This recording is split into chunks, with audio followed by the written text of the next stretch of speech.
13 ದಿನ ಕಾದರೂ ಸಿಗದ ರಾಹುಲ್ ಅನುಮತಿ ಪಟ್ಟಿ ಹಿಡಿದು ಕಾದು ಕುಳಿತ ನಾಯಕರಿಗೆ ನಿರಾಸೆ. ಇತ್ತ ಬೇಸತ್ತು ಕೆಲವರು ಬೆಂಗಳೂರಿಗೆ ವಾಪಸ್.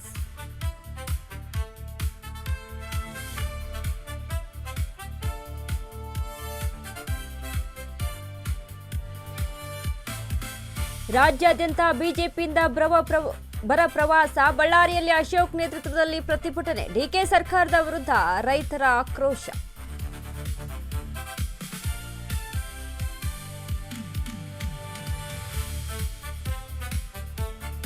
ಕೆಪಿಎಸ್ಸಿಯಲ್ಲಿ ಸಾಲು ಸಾಲು ಹಗರಣ. ಕಚೇರಿಗೆ ಮುತ್ತಿಗೆ ಹಾಕಲು ಎಬಿವಿಪಿ ಯತ್ನ. ರಿಸಲ್ಟ್ ತಡೆದಿದ್ದಕ್ಕೆ ಆಕಾಂಕ್ಷಿಗಳು ರಣರಣ.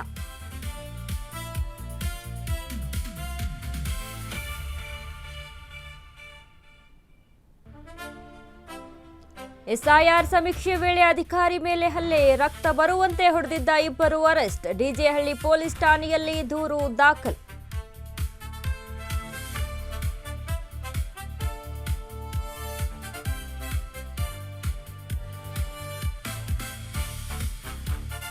ಮುಂದಿನ 7 ದಿನ ರಾಜ್ಯಾದ್ಯಂತ ಭಾರೀ ಮಳೆ. ಬೆಂಗಳೂರು ಸೇರಿ 28 ಜಿಲ್ಲೆಗಳಲ್ಲಿ ಯೆಲ್ಲೋ ಅಲರ್ಟ್. ರಾತ್ರಿ ಸಮಯದಲ್ಲಿ ವರುಣಾರ್ಭಟ ಫಿಕ್ಸ್.